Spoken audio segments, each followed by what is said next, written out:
अक्सर आप लोग देखते होंगे एक हमारा पड़ोसी ससुरा पाकिस्तान है जो 1947 तक भारत का हिस्सा हुआ करता था। हमेशा परमाणु बम की धमकी देती रहता है, परमाणु हथियार गिरा देंगे, ये कर देंगे, वो कर देंगे। आखिर इस पाकिस्तान के पास कितने परमाणु हथियार हैं और उसका न्यूक्लियर प्रोग्राम कैसे शुरू हुआ, इसी पर हम लोग बात करते हैं। तो आप देखेंगे कि भारत पाकिस्तान के बीच जो हुए सैन्य संघर्ष के बाद दोनों देशों के परमाणु हथियारों को लेकर चर्चा शुरू हुई थी। दोनों ही देशों के पास परमाणु हथियार हैं। जब भी इन पड़ोसी देशों के बीच तनाव बढ़ता है, पूरी दुनिया में की नजर उनके परमाणु जखीरे पर भी जाती है। हालांकि इन हथियारों को लेकर दोनों देशों की नीति अलग अलग है। पाकिस्तान की नीति है कि अगर उसे अपनी सुरक्षा का खतरा महसूस हुआ तो वह पहले परमाणु हथियार इस्तेमाल कर सकता है। इसे फर्स्ट यूज पॉलिसी कहा जाता है। ऐसे में सिर्फ इसमें हम लोग देखिए, भारत पाकिस्तान के परमाणु कार्यक्रम का इतिहास क्या है। तो अमेरिकी think tank federation of American scientist के मुताबिक पाकिस्तान का परमाणु हथियार कार्यक्रम 1972 में जुल्फिकार अली भुट्टो ने शुरू किया था। वह पाकिस्तान के राष्ट्रपति और प्रधानमंत्री दोनों ही बने।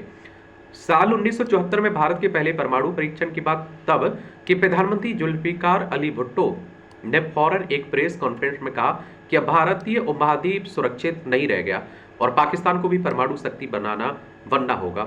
उस समय उनका एक बयान खासा चर्चित हुआ था, अगर भारत बम बनाता है तो हम घास खा या पत्ते खा लेंगे, भूखे भी सो जाएंगे, लेकिन हमें अपना बम बनाना होगा। हमारे पास कोई दूसरा रास्ता नहीं है। भारत के परमाणु परीक्षण के बाद पाकिस्तान के परमाणु कार्यक्रम को नई गति मिली। डॉक्टर अब्दुल कादिर खान की एंट्री। तो अविभाजित भारत के भोपाल में 1935 में जन्मे डॉक्टर अब्दुल कदीर खान ने 1960 में कराची विश्वविद्यालय से धातु विज्ञान मेटालर्जी की पढ़ाई की। इसके बाद उन्होंने परमाणु इंजीनियरिंग से जुड़ी उच्च शिक्षा के लिए पश्चिमी जर्मनी, बेल्जियम, नीदरलैंड का रुख किया।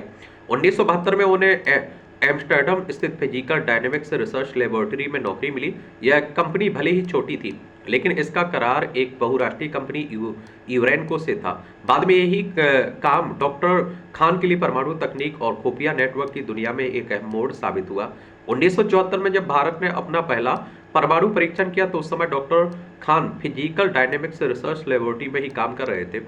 अमेरिकी पत्रिका फॉरेन अफेयर्स में 2018 में प्रकाशित एक लेख में कहा गया था, इस घटना ने डॉक्टर खान के भीतर मौजूद राष्ट्रवाद को झकझोर दिया। उन्होंने पाकिस्तान को भारत की बराबरी पर लाने की कोशिश कर दी और इसी साल में उन्होंने पाकिस्तानी खुफिया एजेंसियों के साथ संपर्क बनाना शुरू किया। पत्रिका के अनुसार सीआईए और डच खुफिया एजेंसियों ने उन पर नजर रखना शुरू कर दिया।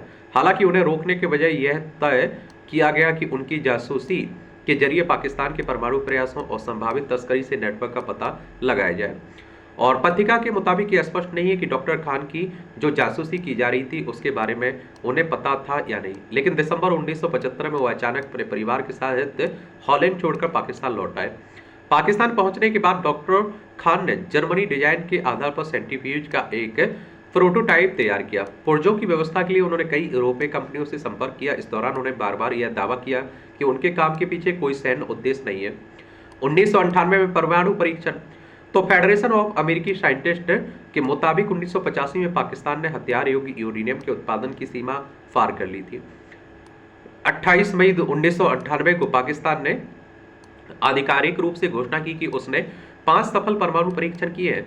पाकिस्तान एटॉमिक एनर्जी कमीशन के अनुसार इन परीक्षणों से रिएक्टर पैमाने पर 5.0 तीव्रता का भूकंपीय कंपन दर्ज हुआ और कुल विस्फोट क्षमता लगभग 40 किलो टन टीएनटी के बराबर आकी गई। डॉक्टर अब्दुल कदीर खान ने दावा किया कि इन परीक्षणों में एक डिवाइस बूस्टेड फ्यूजन डिवाइस थी, जबकि बाकी 4 सब किलोटन 1 किलोटन से कम क्षमता वाले परमाणु उपलब्ध उपकरण थे। इसके बाद 30 मई 1998 को पाकिस्तान ने एक और परमाणु परीक्षण किया जिसकी अनुमानित शक्ति 12 किलोटन बताई गई।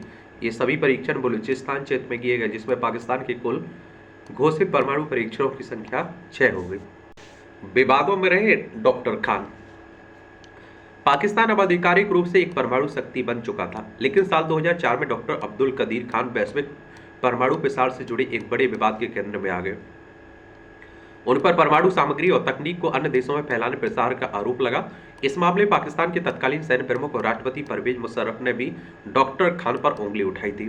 टेलीविजन पर प्रसारित एक संदेश में डॉक्टर खान ने यह स्वीकार किया थी कि उन्होंने ईरान, उत्तर कोरिया, लीबिया को परमाणु तकनीक बेचने में भूमिका निभाई।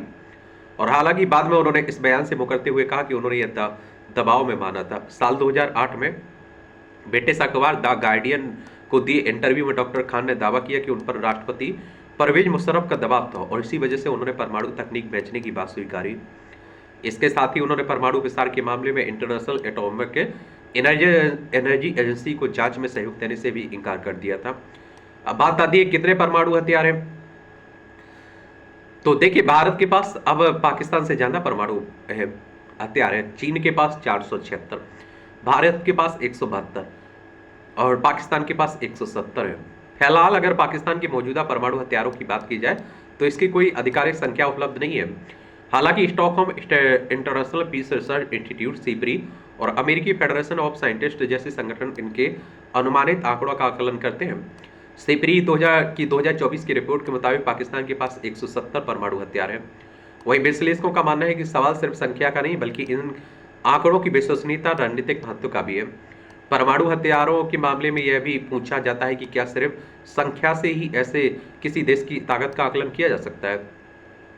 बीबीसी संवाददाता दिनवाज पासा ने से बातचीत में institute of peace and conflict studies के वरिष्ठ शोधकर्ता डॉक्टर मुनीत अहमद कहते हैं कि अमेरिकी फेडरेशन ऑफ साइंटिस्ट ने ताजा आकलन में भारत के पास 180 और पाकिस्तान के पास 170 परमाणु हथियारों का अनुमान लगाया। लेकिन वास्तविकता में परमाणु हथियारों के मामले में संख्या बहुत मायने नहीं रखती है। अगर बात इनके इस्तेमाल तक पहुंची तो बहुत कम हथियारों से बहुत भारी तबाही मचाई जा सकती है। पाकिस्तान की परमाणु नीति देखिए, अमेरिका के पास ये आप देखेंगे सैन्य खर्च की बात हो रही है। सैन्य खर्च में कौन कितना खर्च करता है? देखिए, अमेरिका 997 अरब डॉलर करता है, चीन 314, रूस 149, जर्मनी 88.5 अरब डॉलर, भारत 86.1 अरब डॉलर, पाकिस्तान 10.2 अरब डॉलर करता है। पाकिस्तान की कोई लिखित या स्पष्ट परमाणु नीति नहीं है। विश्लेषक मानते हैं कि इसका मुख्य कारण है कि वह भारत की परंपरागत सैन्य प्रभुत्व या कन्वेंशनल मिलिट्री सुपरियरिटी को रोकना चाहता है। पाकिस्तान की परमाणु नीति में दिनवाज पासा ने Manohar Parrikar Institute of Defence Studies से जुड़े और रक्षा और परमाणु मामलों के विशेषज्ञ राजीव नयन से बातचीत की है। राजीव नयन कहते हैं कि जिस देश की भी फर्स्ट यूज पॉलिसी है उसमें बहुत अस्पष्टता है। राजीव नयन कहते हैं कि फर्स्ट यूज नीति की सबसे बड़ी अस्पष्टता है कि किस स्थिति में परमाणु बम का इस्तेमाल किया जाएगा। पाकिस्तान ये तो कहता है कि हम परमाणु बम का इस्तेमाल कर सकते हैं, लेकिन ये कभी स्पष्ट नहीं किया कि इसे इस्तेमाल करने का थ्रेशोल्ड या सीमा क्या होगी। ये भी स्पष्ट नहीं है कि शुरुआत किस तरह के हथियार के इस्तेमाल से की जाएगी। क्या छोटा वेपन इस्तेमाल किया जाएगा जिसे बैटलफील्ड वेपन कहा जाता है, या फिर स्ट्रेटेजिक वेपन इस्तेमाल किया जाएगा। चेन ऑफ कमांड, तो आप देखिए पाकिस्तान में परमाणु हथियारों में इस्तेमाल के लिए जो चेन ऑफ कमांड है उसमें सबसे ऊपर नेशनल कमांड अथॉरिटी है, और आप देखिए इसका ढांचा भी लगभग भारत जैसा ही है। इसके चेयरमैन प्रधानमंत्री होते हैं, इसमें राष्ट्रपति, विदेश मंत्री, रक्षा मंत्री, chairman of joint chief of staff, सेना और वायु और नौसेना के प्रमुख और स्ट्रेटेजिक प्लान्स डिवीजन के महानिदेशक होते हैं। एनसीए के तहत स्ट्रेटेजिक प्लान्स डिवीजन है जिसका मुख्य काम परमाणु एसेट का प्रबंधन और एनसीए को तकनीकी ऑपरेशनल सलाह देना है। वही स्ट्रेटेजिक फोर्सेस कमांड CSC के नीचे काम करती है और इसका काम परमाणु हथियारों को लॉन्च करना है।